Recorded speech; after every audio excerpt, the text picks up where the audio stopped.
It's a beautiful day to smile. Welcome back again sa aking life update, Charis.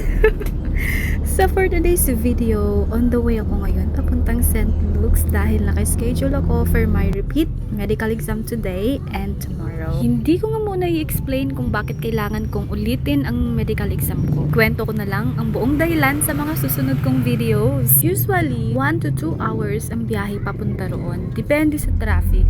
Yes, nakatira po ako sa napakalayo-layong lugar.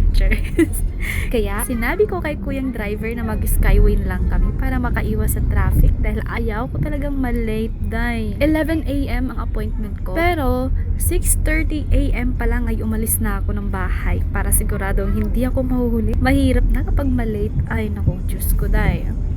Kumain na rin ako ng kaunti bago umalis para may laman ng tiyan ko at hindi magutom ang mga alaga ko. While on my way to St. Luke's, hindi ko rin maiwasang balikan at isipin kung paano ako umabot sa ganitong sitwasyon. Pero naniniwala ako na everything happens for a reason. Marami tayong pinagdaraanan ng pagsubok, hindi para sirain tayo, kundi para hamunin tayo, palakasin tayo, at bigyan tayo ng mga aral na magagamit natin sa hinaharap. Nakakapagod? Oo. Nakaka-drain? Oo. Pero sa kabila ng lahat, masaya rin ako dahil marami akong natutunan. Nagkaroon din ako ng mas maraming oras kasama ang mga mahal ko sa buhay at ang mga taong malapit sa akin. Salamat, Lord, sa pagkakataong ito. Na-miss ko rin pala silang lahat. Makasama sila, makipag-banding at maibalik ang dating samahan at pagkakaibigan. Dati, lagi akong kinakabahan at natatakot. Pero ngayon, hindi na katulad ng dati. Masasabi kong salamat, Lord, dahil unti-unti mong ibinalik ang dating ako.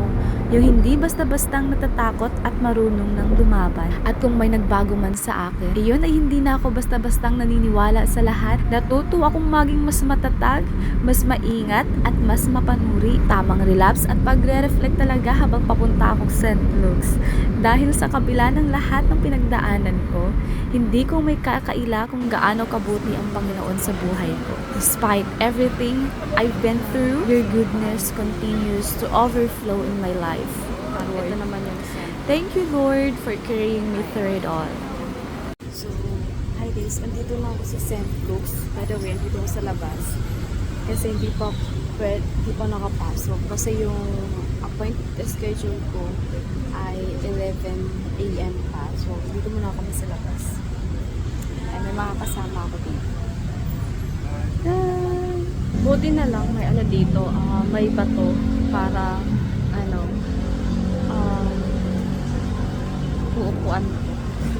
Dito sa St. Luke's, guys, tapat ng St. Luke's ay may karindila yan. Bololo for only 100 pesos. Grabe. Kanina ang laki ng ugat na yan, oh. Yan. Ano na siya, pumasana. Sakit. Ang dami nilang kinuha. Medical done at pasado ako. Pabalik na lang ako bukas for immunization. Ngayon, on my way naman ako sa NBI dito sa UN para kunin ang renewed NBI clearance ko. Medyo masakit pa ang braso ko pero nangingibabaw pa rin ang saya sa puso ko dahil malapit na rin ako makapagpahinga after this long day. Wala pa rin kasi akong sapat na tulog. Saglit lang naman siguro ako rito sa NBI dahil for releasing na lang ang clearance ko since renewal lang naman to. By the way, kaninang umaga pa ako nagbayad online kaya sana ma-release agad ang NBI clearance ko. Oh my gosh. Konting tiis na lang talaga. Isang araw na naman ang natapos at isang step na naman ang nalampasan. Nakuha ko na rin ang NBI clearance ko. Papunta na ako ngayon sa hotel. By the way guys, naawa talaga ako kay kuyang driver kasi nung una kong booking, nagkamali ako at nabaliktad ko yung pick up at drop off location. Buti na lang mabait, understanding si kuya. Sobrang antok at pagod para nawawala na talaga ako sa sarili. Pero okay na, mission accomplished na tayo for today. Makakapagpahinga na rin sa wakas. At ayan, andito na ako sa hotel. At hinihintay ko na lang kung bigay sa akin yung susi at nang makatulog na. Hi natin! Yay! Grabe, sobrang nakakapagod. Sobrang haggard.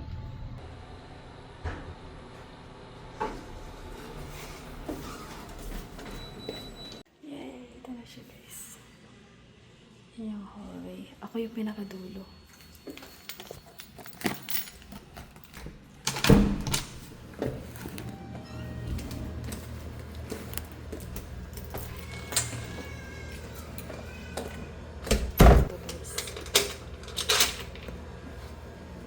Alright, this is my room.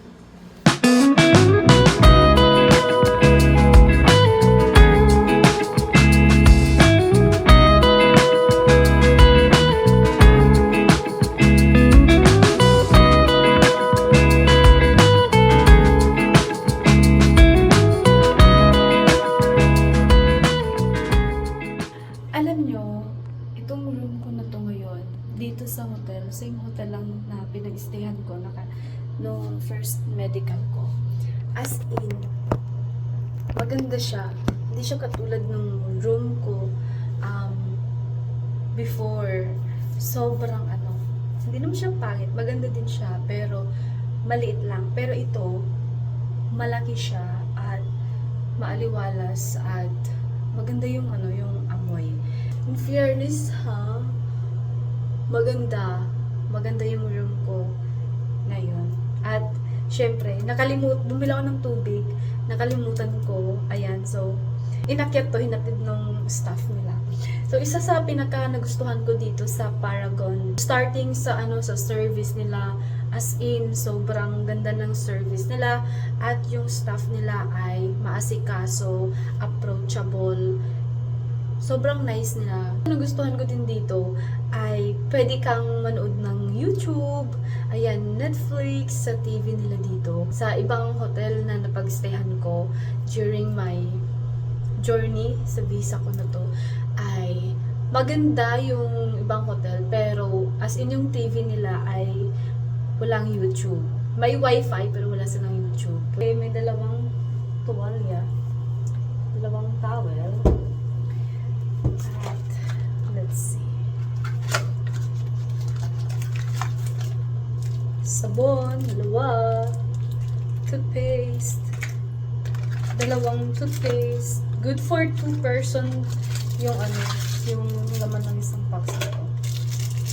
Diba? Dalawang toothbrush. At shampoo with conditioner. Tapos meron din silang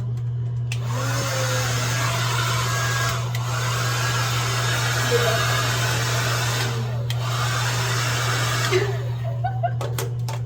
Ang cute. By the way, kailangan ko na uminom ng tubig. Alam nyo, pinapasaya ko lang yung sarili ko kasi sobrang sakit nito, guys. Ang sakit niya na pasana siya, ayan. Pasana siya sa... At pa-apple din yung allergy ko. Madami akong allergy niyan dito. Di ko alam nagka-allergy reaction ako nung si Doc kasi may hawak, may gloves. Tapos ginaganon-ganon niya. Di ko alam kung siguro madumi yung gloves niya.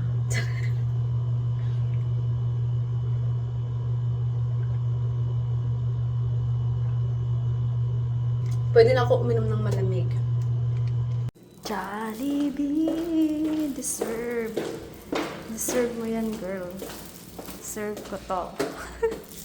Jollibee, bida ang saya.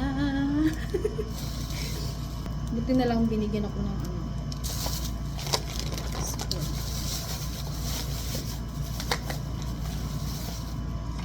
I think this is chicken, spicy chicken with rice, with gravy, and I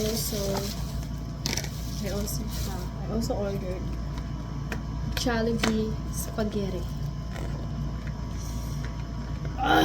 Deserve ko to. Thank you, Lord.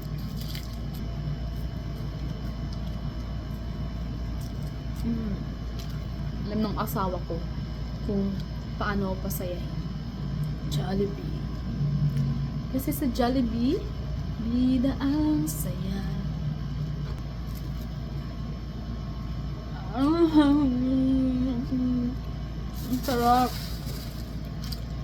Ang sarap pati ng chicken kasi sobrang juicy.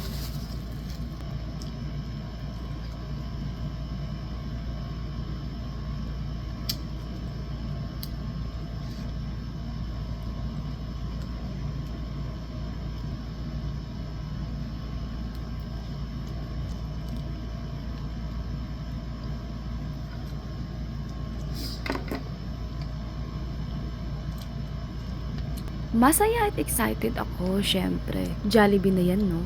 Sa Jollibee, bida ang saya, di ba? Pero bigla na lang akong na-breakdown. Bigla na lang akong naiyak at hindi ko rin ma-explain kung bakit. Parang biglang may kirot sa puso ko. Tapos nag-flashback lahat kung gaano ka-stressful ang mga pinagdaanan namin ng asawa ko.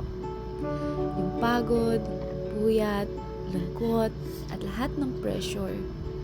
Dumating pa sa point na naapektuhan na rin ang mental health naming dalawa dahil sa sobrang bigat ng lahat. Siguro lahat ng stress at emotions na matagal kong kinikimkim ay bigla na lang lumabas. Sobrang hirap pigilan ng luha ko. Tuloy-tuloy lang talaga. Kaya hinayaan ko na lang ang sarili kong umiyak para kahit papaano ay gumaan ang pakiramdam ko pagkatapos. Matagal ko nang pinag-isipan kung isasama ko ba ang part na ito sa vlog ko. And I decided that yes, I would. I'm not ashamed of it. In fact, proud ako sa sarili ko.